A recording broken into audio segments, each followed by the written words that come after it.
You're listening to the Stay Sore Podcast. What's up, guys? Welcome back to the Stay Sore Podcast. I'm your host, Bo Skitsko, and today we're talking about a very important topic. We're talking about longevity and being pain-free, injury-free through lifting weights. And my guest today, Adam, and you're going to have to help me out with your last name. Adam Ogilvie. Adam Ogilvie. Yeah. So, Adam, thank you so much for being here. My pleasure. There's a reason why I have Adam on this podcast, and I met him through social media, pretty much through YouTube. He has a YouTube channel called SAF Athletics, which stands for, what does it stand for? It stands for Strong After 40 Athletics.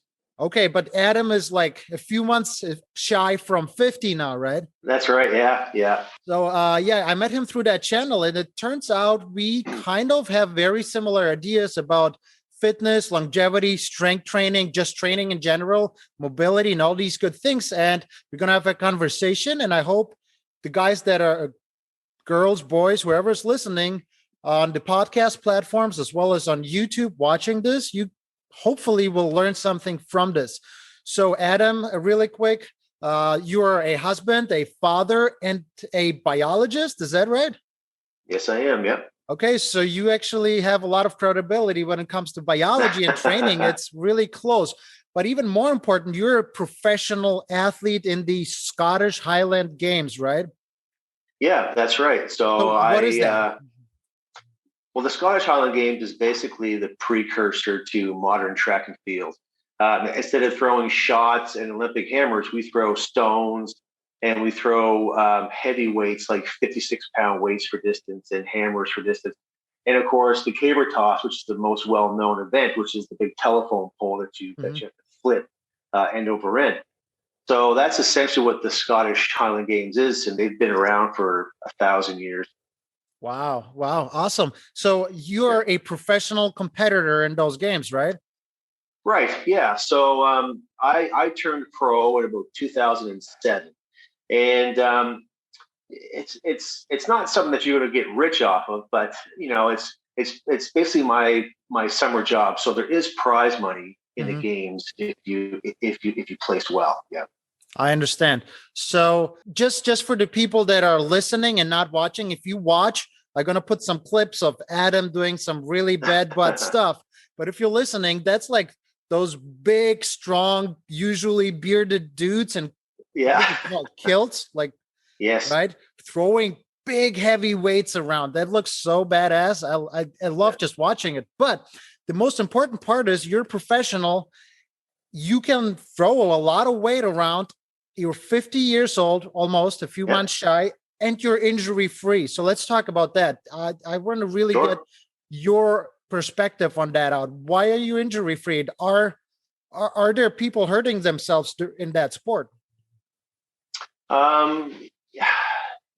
Yes and no. It's more. It's not easy to get hurt in the Highland Games because there's so much focus on technique that people don't get injured. I think what happens is it's just over time, just throwing heavy things weekend after weekend. I mean, your body's going to break down eventually. It's like any other extreme sport. So I don't think there's a lot of injuries in the Highland Games because they spend so many long hours just focusing on the technique. Okay, because a lot of other sports where you lift heavy weights, that you run into injuries, either overuse or just over time or bad technique. But I saw you lift some impressive weights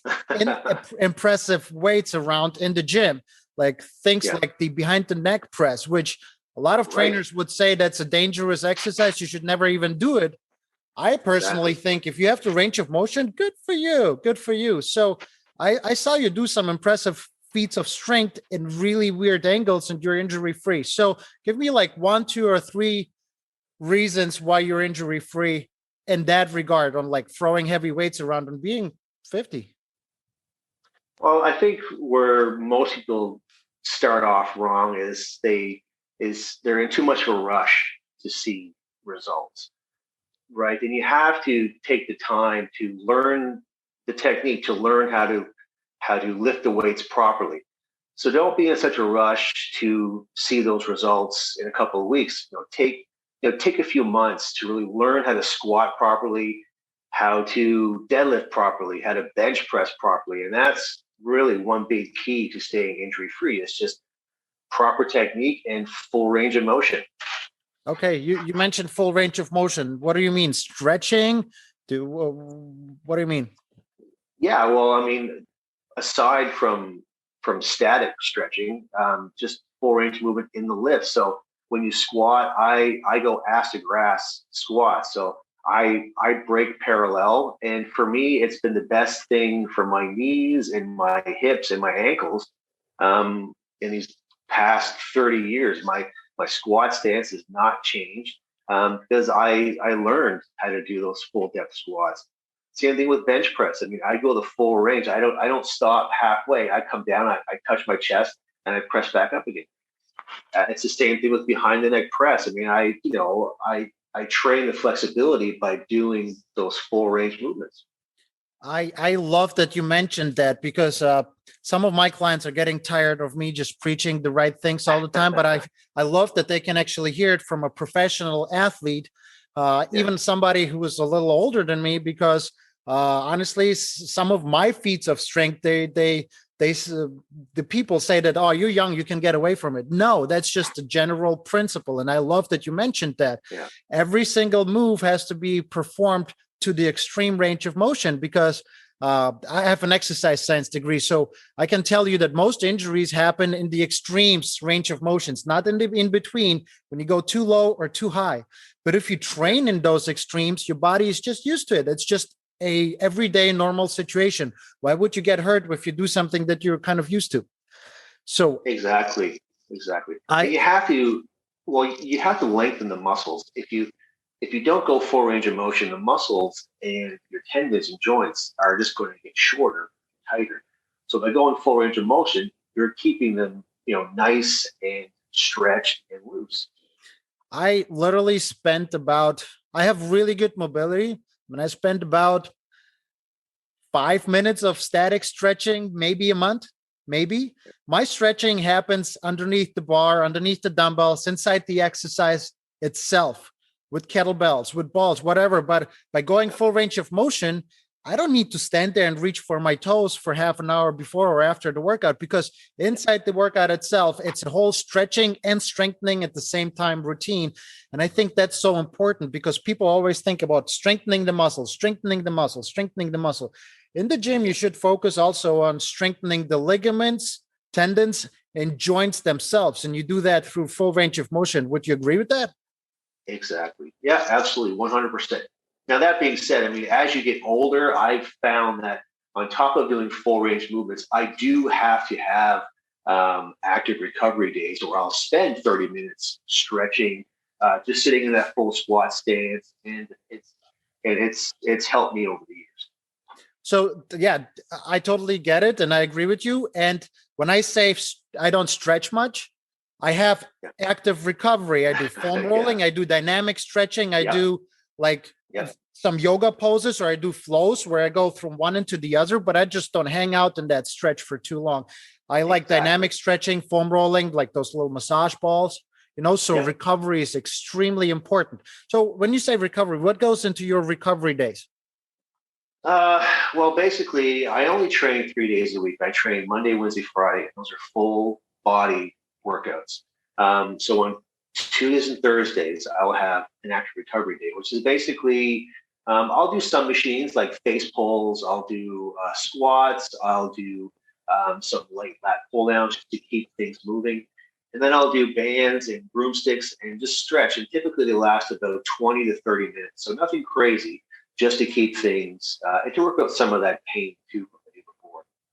Okay. If you don't mind, while you talk, I'm going to steal some video clips from your YouTube channel to show people what you actually talk about, because some people will not understand. Broomsticks? What are you talking about? Yeah. But you know what? I love it. I do the exact same thing. I have a broomstick right here in my gym, And I do that for my shoulder mobility, for all kinds of things. And when I make people do that, my clients, they just look at me funny, like, let's work out. Oh, Why yeah. do you make me hold the broomstick over my head? It's Yeah. freaking important if you want to lift till past your retirement, All right. Very. And the other thing is, which is interesting, you work out only 3 times a week, but Yeah. you are a freaking strong dude. I've seen you lift. So the idea is not more, the idea is better. Would you agree? Yeah. Yes. And I think that's another where beginners run into problems is they don't get enough rest. Some of their programs, they're working out 6, 7 days a week, and your body has to rest. I mean, people get it backwards. They think that you build muscle in the gym. No, you tear muscles in the gym. You have to repair those muscles, right?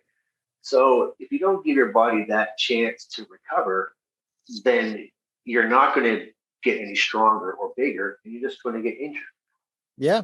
And it's not, like we said before, it's not only about muscles. Recovering muscle is a good thing, but then your tendons, ligaments, and joints, they need even more to recover. And by recover, we mean there's a term called supercompensation, recover, and that get a little tiny bit stronger from the stress you put on in the gym for the next session. So yes, recovery is almost more important than the workout. Go hard, go home, let your body recover, fix itself, and give it the right nutrients and like stretching and foam rolling, all that to become better, stronger, and be ready for the next strong, aggressive workout, and then recover again. So I love it. We're so in line. And you mentioned things like face pulls. That's one of the most important exercises before I start lifting. A few face pulls. We'll get the shoulders right. We'll get the rotator cuffs activated. Yeah, for sure. Yeah. I love that. Love that. So any other tips as far as longevity through strength training? So we got the mobility, full range of motion. We got the work hard and then go home and then recover. Anything else? Yep. I mean, proper diet is huge. You have to eat to perform. It's very hard to get strong when you're in a deficit. So, don't be afraid to eat, some good food and get some good calories, because it's all fuel. Hydration is huge. Before I go to the gym, I drink about a liter of water before an hour before, and I drink about 4 liters a day. It's hard, trust me. It's hard to get that much water, but you got to get it in. You got to hydrate your muscle. Yeah, definitely. So a lot of people at this point going to think we're just talking about big, strong muscle like pumping iron guys, but that goes beyond just guys, girls, guys. Even if you want to lose weight, these principles still apply. Eat good quality food, fuel your workouts, and then be smart about it. I know I saw even in your videos, there's girls or a girl you train as well, right? What's the story there? Yeah, there's, like you said, the same thing applies for men and women. And there's a funny story is that the person who I'm training now is the actual owner of the gym that I go to. So back in October, when I went back to the gym after the lockdown, she saw what I was doing, and I wasn't doing your typical workouts. So she said, "Do you ever train anybody?" And I said, "Yes, I have in the past." And basically, that's just where it started. And she said that, I don't do any squats. I worked out for 5 years before and got nothing out of it. And I said, well, if you train with me, you're going to do squats, and probably 3 days a week, because for me, strength is built from the ground up. Doesn't matter if you're a man or a woman. Strength is built from the ground up. Amen. And she's been with me for 5 months, and she'll say it anyway that she's the strongest and most fit that she's been her entire life. So the same principles apply to strength, to weight loss, to body composition, or just performance. The basic rule applied to everything. Eat good quality food, recover properly, and full range of motion, heavy compound lifts. And by compound, multi-joint lifts, right? So where multiple joints move, which you will never get out of a machine, almost never. No, and I focus heavily on those kinds of lifts, like the Olympic lifts, for instance, cleans and snatches. I think those are great athletic movements for anybody to do. And one good thing about my channel is that what you'll see is Amanda is the person I'm training, and it's our actual training log. So each session we put what we did that day, so you can follow along and see what we're doing, and you can track her progress the entire time. Awesome. Awesome. I love it. And I saw a bunch of your videos, and I'm just in love with the idea that there's actually still people out there believing the basics and not just following the general fitness guru, aesthetic looking kind of people that I'm not going to go into it, but the basics still apply. If you want to move a piano at home from one room into the other, or move furniture at home, or lift your kids and play with your kids and throw them around, basic lifts, some machines and pec decks and bicep curls won't help you out with that. So do the basic stuff, and then you will get better in real life. You will enjoy your life better, live longer, and your joints will say thank you. Exactly. And that's an excellent point. What you said is that, you train for strength. So train for functional strength, and more so than looks, because the looks are not going to keep you upright when you're a senior citizen. Being strong is what it's going to save you. Yeah, I'm so proud. I have a bunch of different people, and every time a new client comes in, and like I make them move body weight and then some slam balls and stuff, and then eventually we progress to a barbell. I want to first get them their own bodies to control, right? And then eventually we have to control external weights, not in a machine, obviously, because the machine controls you. And then they usually go like, yeah, I don't want to be big and bulky. No, I need you to be strong. I have 110 pound girls, tiny girls that lift 100 pounds overhead and stuff, So that's the coolest thing. If you can look good, be healthy, and still throw some impressive weights around, which tells me you have control over your own body and later on over your own life. So that's the general message. Don't be afraid of heavy weights. Get strong, look good, live long. That's right. Yeah. All right, Adam, thank you so much. Any last words of wisdom for people that want to be 50, 60, 70 years old, still strong, healthy, athletic, and happy? Yeah, I mean, whatever age you are, when you start a program, start off slow. It's a marathon. It's never a sprint. It has to become part of your life. You have to have enough sense to know that you want to do it for the rest of your life. So do things, learn things the proper way, and you'll set yourself up for life.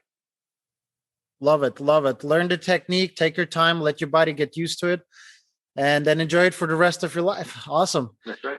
Awesome. Thank you so much, Adam. Where can people find you if they want to follow your journey or get in contact with you, just if they want to learn more about Scottish Games or lifting? Yeah, I mean, I'm on Facebook just under Adam Ogilvie, and on YouTube I'm under SAF Athletics, and I'm also on Instagram under Adam Ogilvie or SAF Athletics. So awesome. I'll link it. Yeah. I'll link it down below under the video. Thank you so much for talking to us. Last question. You're in Canada right now. What's the temperature like there? It's been very cold this week. Right now it's minus 22 Celsius. So in the States, it'd probably be about minus 5, I think. So wow. Okay. We better get warming up for the lift. Yeah. All right, Adam. Have a good one. Hope our listeners or viewers get something out of it. And if you guys have more questions for Adam, then leave them in the comments below and we'll get Adam back on the show. Otherwise, make sure to subscribe to the YouTube channel or follow the podcast on all platforms. See you next time. Stay sore. Bye. Thanks, my friend. Thanks.